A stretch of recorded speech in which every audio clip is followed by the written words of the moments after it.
Just a quick snapshot. Ito po yung phases natin. Ito yung something that we should also be mindful of. The phase 1, the e-learning phase, is good for 1 month. And it is for all participants, meaning the 2 categories, the with developmental areas and those who meet PTSSH in 3 domains. And that is the same until phase 2. Yung kanilang job-embedded practice, it will run for 2 months. And then, pagdating ng phase 3, which is the workplace application, yung implementation na po, which will be for 6 months, ito ay applicable na lang for those with developmental areas.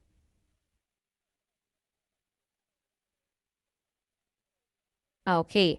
So, for the process flow, ayun lang po, no? So, we have our inputs. So, the participant category based on the NASH results. So, phase 1, as I've mentioned, parehas po silang participant nito. So, ano yung may expect nila sa e-learning? So, meron silang LinkedIn Learning. They will activate it. They will have to complete the learning pathway that will be assigned to them. And then they are supposed to attend online learning sessions as well. And then it will end with a domain-based assessment. So after nung phase 1, saka sila mag-proceed sa phase 2 wherein we will focus now on the coaching and mentoring. But also, if the region or the school's division has their own set of intervention, let's say they have crafted an online learning session or sort of collaborative expertise session, so they may do that, okay? But what is imperative in this phase is they conduct the coaching and mentoring sessions. And then, the final output for the phase 2 is the WAP, the proposed WAP. Ayun na po, no? Now, if the participant, punta na po tayo dito sa may decision point, dito sa may diamond shape na ito. If the participant is with developmental area, mag-proceed siya sa phase 3. But if the participant is under the NITIN TPSSH in 3 domains, end na po siya ng kanyang learning journey and he or she can have the certificate of completion already. Hanggang phase 2 lang po yung with yung meeting PPSSH domains, hindi kaya ni standards domains. Sorry, nalito na po ako doon. Okay. But I hope you get the point. Can I see a thumbs up kung okay po tayo dun sa pagkakaiba ng categories nila? Hanggang saan si ano at hanggang saan lang si ganito? Okay, thank you. Sige. So let's move on to the further details of this program. So mga ano pa lang to. Yan yung phase by phase. Okay, let's go. So again, explain ko naman na po ito, no? So we have the diagnostic input. Yun na po yung ano, yun tayo mag-start palagi. Then we have the phase 1, the e-learning. Please be mindful that this is COLED, kaya meron pa rin silang e-learning. Kailangan i-consume. May LinkedIn Learning po talaga silang you view, and then later on, we will have online learning sessions and the domain-based assessment. Pag na-complete na po nila, proceed tayo doon sa job embedded, which can be either be led by the RO or SDO. Again, why? Because the RO or the SDO might have prepared a sort of learning session as well. So, yun yung nabanggit ko. So, kung meron man, so well and good. Kung wala man, basta may coaching and mentoring, proceed na po sila because the division should ensure that each NASH PDI participant has a fitting coach for them. And then later on, further explain that because that's part of the enclosures, ano yung QS ng coaches. Okay, and then the third, again, the workplace practice, para na lang po kanino, kay with developmental areas. Kailangan nilang i-implement kung ano man yung kanilang propose, ano yung in-approve ni SDS, and then that in itself is a measure of how he or she is ready to take on the leadership position because he or she was able to implement that particular program or project in the school. So, and then it ends off with the certification and the readiness, of course, to take on that role. For governance and quality assurance, dito po sa ating tanjong baba, ditong diagram na ito, the NAAP, Central Office, provides a centralized design, and the quality assurance standards. While our friends, RDO participants, you from the RO and the SDO will be in charge of the contextualized implementation and monitoring. Okay?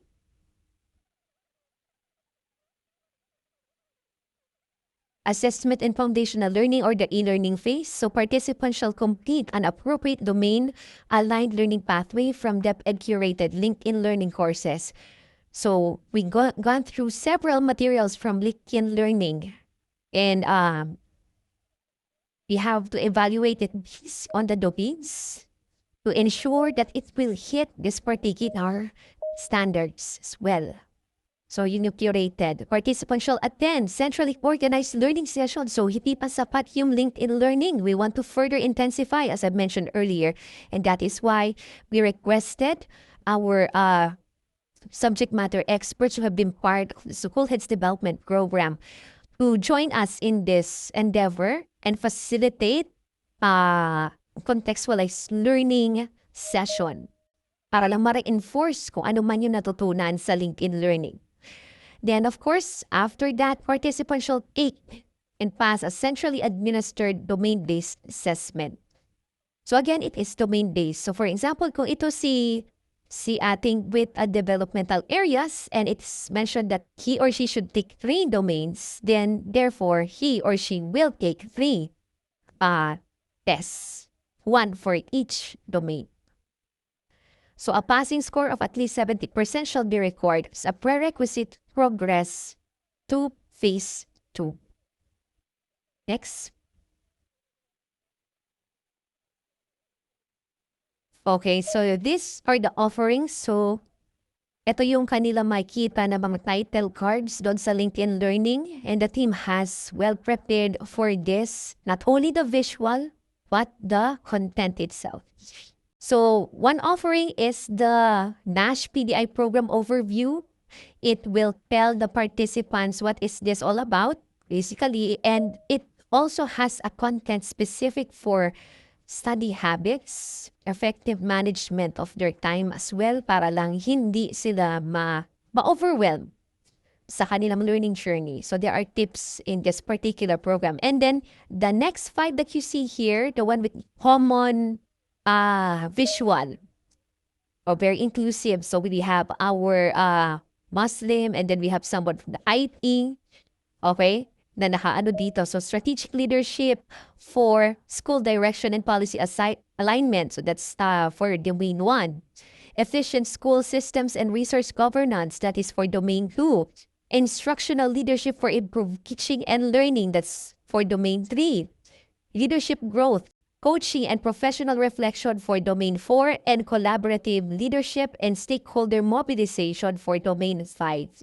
So, yun po yung iti-take nila. And again, kung ano man yung category nila, like for example, with TTSSH knitting 3, so ang sabi naman doon sa memo ay at least 1.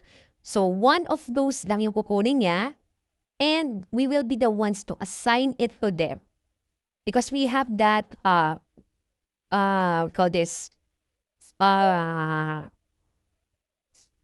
we have that, we have the reference as to what is intended for them, which of the domains is their identified gap. So, kami na po yung mag-identify nun. And this is, of course, in coordination with the HR or OT. So, yun po ang mangyayari. Now, kung with developmental areas, the 3 of these 5, which is identified to be the weakest in his or her gaps, so yun po yung iti-take niya. And again, kami po yung mag-a-assign ko. So that's one thing that should be communicated to them. Hindi sila yung mamimili dahil napili na yun base dun sa resulta ng NASH. Next, please. Okay, so this basically is just a quick view. Ano yung i-expect po nila? Once they have activated their LinkedIn Learning, and for reference, our dear colleagues in the regions and the divisions, they can use the previous materials. You can use that actually, yung how to activate, dahil nasa Facebook page naman yun ni Nea. Okay, nandun naman din yun. And we will also orient them with that particular step. Hindi ho kayo yung ano doon. We are communicating this so that you would know how to properly inform them that these are the things that will be done. So, assuming that they have activated, they will be receiving this particular email. Yung email po, again, I mentioned na we will be the one signing. So, for example, ayan na po yun. May email notification si Juan de la Cruz. At ayan na yun na sa kanya, na-assign sa kanya si Collaborative Leadership and Stakeholder Mobilization. So, i-click niya lang po yan. Next please. Okay, and then lalabas na yung learning pathway, which is this one. If you see, identified po diyan yung strand. So, for example, this one is strand 5.1. It has two contents. The first is the LinkedIn learning content. So, yan yung una niyang papanoorin. Okay? Then next, please. And next to that, sa baba lang, is the depth and complementary material. So again, the team made sure that we will further provide materials that is into the context of our principles, of our aspiring school heads. So, materials were crafted, were developed using relevant policies anchored on that particular strand. Next. So, pag kinlik nila yung LinkedIn Learning, this is how it will look like. Okay, next. And for most, you would already know this particular, called this pane, is the course content. So, nandyan na yung mga videos, okay, that they will have to watch in order to finish this entire course. Next. And then there's the AI function. They can actually ask it questions about how will this video be relevant in what I'm doing, or how will it help me later as a full-fledged principal. So that is the purpose of that chat. Okay? Next, please. And then, course materials and certification. So, hinighlight lang po namin ano yung mga essential parts ni LinkedIn na dapat malaman nila. But of course, they can further, explore it. But be mindful that they should finish the entire thing first before they can actually explore. Kasi mamaya masyado silang naaliw, nanood na lang sila ng mga gusto nilang topics, pero hindi pa pala nila tapos yung mismong kailangan nilang tapusin. So the course materials and certification is found in that part. Next. Okay, so pansinin po natin, no? Yeah. So in this part, if the participant is not yet done watching all of those videos in this particular course, hindi magiging available sa kanila yung certificates and yung materials na yan. And just to reiterate that the value of this is for them to learn, hindi yung scroll na lang nila para matapos. Okay, because there are study habits and tips that will be provided to them.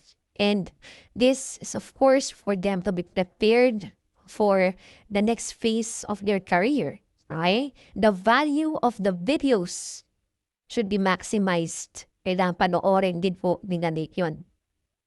Next, please. And then, if ever that they're done, so ito yung magpa-prompt sa kanila, ito yung lalabas. Nice, you've completed this course. Wonderful. And then next, now, kung ganun man na mangyari, then the certificate will be available to them.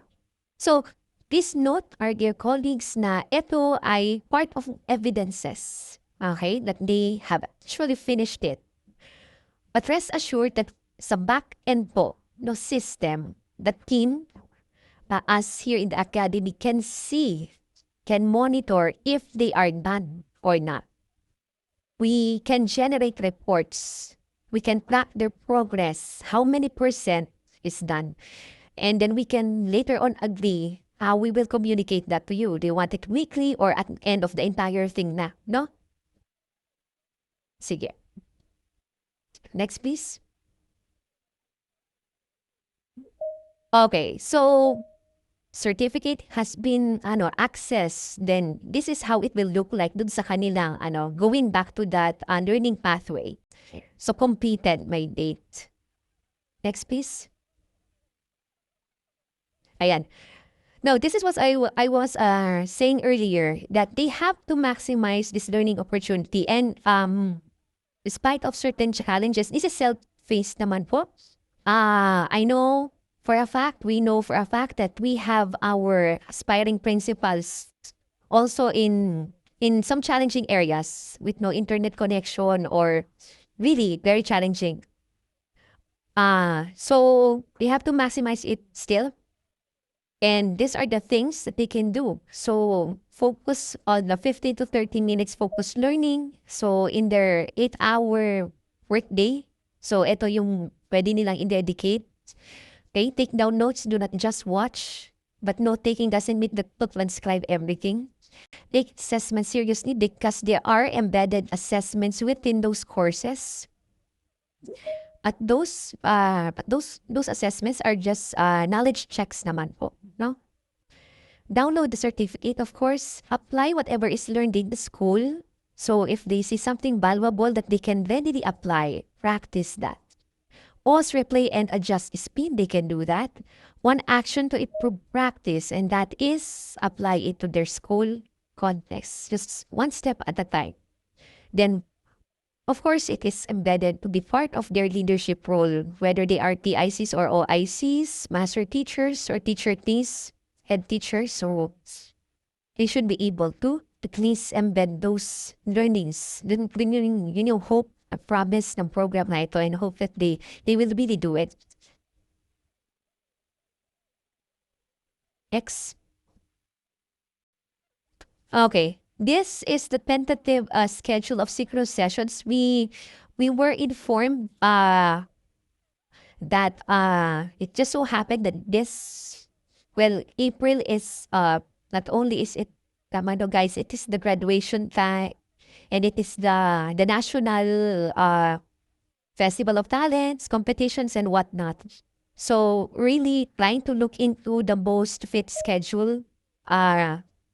Hope that we will, of course, inform you. So an advisory will be issued containing the details of the synchronous sessions. As much as possible, we don't want to add this to whatever burden it is with you guys and, of course, our participants. So we will find the best fit time for this to be done, online learning sessions. But for the self-paced naman po, again, just take things one step at a time. Hopefully that they will be able to finish those entire package in a month. Okay?